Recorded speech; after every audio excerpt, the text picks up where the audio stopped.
Good morning students. रजी economics का आज हम chapter number 7 aggregate demand and aggregate supply का 5th पॉइंट स्टार्ट करेंगे। Propensity to consume. Propensity to consume मतलब रिलेशनशिप फाइंड करना। कंज्यूम मतलब कंजम्पशन। कंजम्पशन और इनकम का रिलेशन फाइंड करना, उसको हम बोलते हैं कंजम्पशन फंक्शन या फिर प्रोपेंसिटी टू कंज्यूम, जिसमें हम इनकम और कंजम्पशन का रिलेशन पता करते हैं। कंजम्पशन को हम सी से डिनोट करते हैं और हमारी इनकम को हम वाई से डिनोट करते हैं। We have studied that consumption expenditure increase with increase in income. जैसे ही हमारी इनकम इंक्रीज होगी तो हमारे खर्चे भी इंक्रीज होने स्टार्ट हो जाते हैं। As income of the household increase, जैसे ही हमारे खर्चे बढ़ेंगे their consumption expenditure increase, but not by as much their income increase.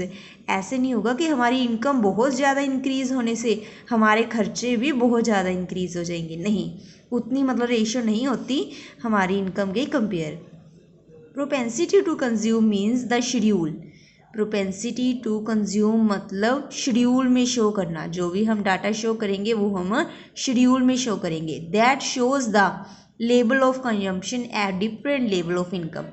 हम उसमें ये शो करते हैं कि कैसे कैसे हमारी इनकम इंक्रीज होती है और कैसे कैसे हमारी कंजम्पशन इंक्रीज होती है। नेक्स्ट हम टू एस्पेक्ट डिस्कस करेंगे प्रोपेंसिटी टू कंज्यूम के। फर्स्ट है एवरेज और सेकंड है मार्जिनल। एवरेज मतलब हम जब कंजम्पशन को हमारी इनकम से डिवाइड करते हैं तो हम एवरेज फाइंड करते हैं।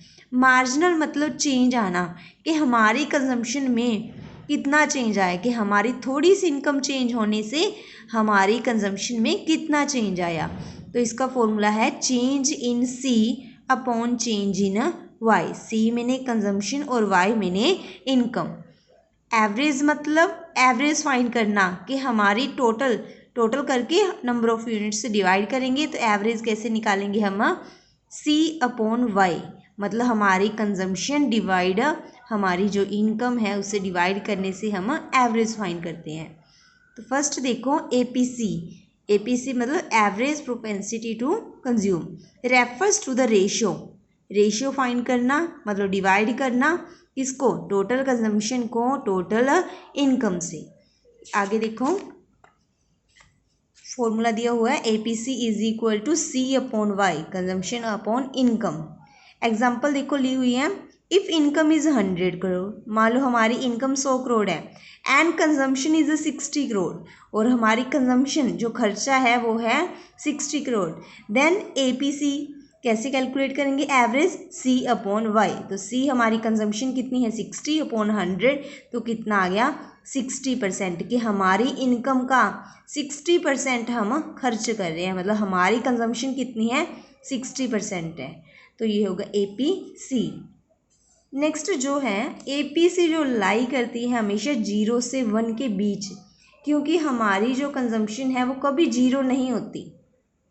हमारा जो खर्चा है वो कभी 0 नहीं होता। मैंने आपको प्रीवियस वीडियो में भी बताया था कि जो हमारा खर्चा है, हमें सर्वाइवल जिंदा रहने के लिए हमें खर्चा करना पड़ता है, मतलब जैसे फूड पे, तो वो हम लेते हैं, चाहिए हम अपना पैसा सेविंग में से निकाल लें, तो हमारी कंजम्पशन कभी 0 नहीं होती। इसलिए जो हमारी एपीसी है वो 0 से बड़ी होती है।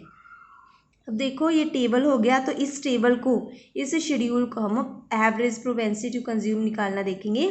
हमारी इनकम इंक्रीज हुई 100 से 200 और हमारी कंजम्पशन 80 से 120। एपीसी कैसे निकालेंगे, 80 अपॉन 100, तो कितनी आ गई 0.8 और 120 डिवाइड 200, तो ये आ गई 0.6। अब इसको हम डायग्राम में शो करेंगे। देखो हमेशा इनकम को आपने एक्सिस पे लेना है, हमेशा इनकम को एक्स एक्सिस पे ही शो करना है। एक्सिस पे लिया हमने इनकम और वाई एक्सिस पे लेना है कंजम्पशन। हमारी इनकम जब थी देखो 100 थी, हमारी कंजम्पशन 80 है। 100 इनकम पे हमारी कंजम्पशन 80 है, तो यहाँ पे ये पॉइंट आ गया। नेक्स्ट जब हमारी इनकम 200 थी, हमारी कंजम्पशन 120 हो गई, ठीक है। तो ये लाइन को हमने ड्रॉ किया, ये लाइन बन गई कंजम्पशन लाइन, मतलब एवरेज एपीसी कर्व, तो आप इसको एपीसी कर्व भी बोल सकते हो। तो ये कभी भी जीरो से स्टार्ट नहीं होती क्योंकि हमारी कंजम्पशन कभी जीरो नहीं होती। तो ये होगा इसका शेड्यूल और डायग्राम। नेक्स्ट टॉपिक है एमपीसी। एपीसी हो गया, नेक्स्ट है MPC, marginal propensity to consume. Average में हम सी अपॉन वाई करते थे, मार्जिनल में हम change in C upon change in Y करेंगे। मतलब जो हमारी कंजम्पशन में चेंज हुआ अपॉन जो हमारी इनकम में चेंज हुआ, उन दोनों को डिवाइड करते हैं। Marginal propensity to consume refers to the ratio, हम रेशियो निकालते हैं किसकी, चेंज इन कंजम्पशन और चेंज इन इनकम की। एग्जाम्पल देखो, इफ़ इनकम इज इंक्रीजेज, हमारी इनकम 1800 से 2000 हो गई और हमारी जो कंजम्पशन थी मतलब खर्चा था वो 1700 से 1800 आ गया, तो चेंज कितना आया हमारी, पहले हम निकालेंगे कंजम्पशन का चेंज। कंजम्पशन में कितना चेंज आया 100 करोड़ का, ठीक है। 1700 से कितना हो गया 1800 करोड़, तो ये निकाल लिया हमने चेंज इन सी। अब change in change in Y में 200 का चेंज आया तो ये 200 लिख लिया और कितना आ गया 0.5। ये है एमपीसी का formula, change in C upon change in Y. ऐसे ही हम टेबल से निकाल सकते हैं।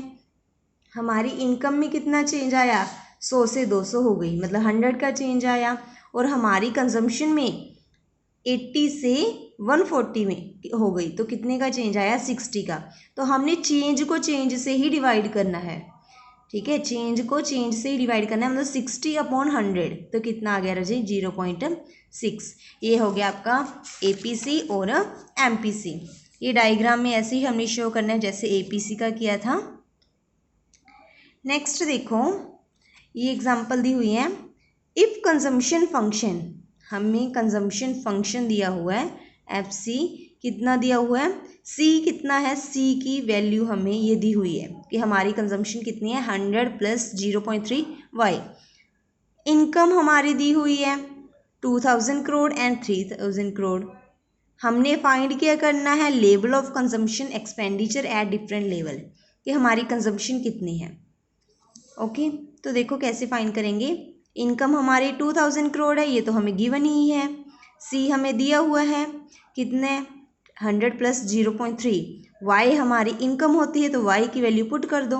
एक बार 2000 पुट कर दिया तो 700 करोड़ आ गई। जब हमने 3000 पुट किया तो हमारी इनकम 100 करोड़ आ गई। तो ये दो वैल्यूज़ दी हुई हैं, एक बार 2000 और सेकेंड टाइम 3000। तो एक बार हमने 2000 वैल्यू पुट करनी है और सेकेंड टाइम 3000 इनकम पुट करनी है। तो ये निकल गई हमारी कंजम्पशन। इनकम दी हुई थी, कंजम्पशन हमने फाइंड कर ली। अब हमें बोला गया है एपीसी पता करने को। एपीसी का फॉर्मूला सी अपॉन वाई, तो सी कितनी है हमारी 700 करोड़ और हमारी सी अपॉन वाई कितनी है 2000, तो 7 को 2 से डिवाइड कर लिया। और सेकेंड केस में हमने 1000 को 3000 से डिवाइड कर दिया। फिर नेक्स्ट एमपीसी का same formula, change in C upon change in Y.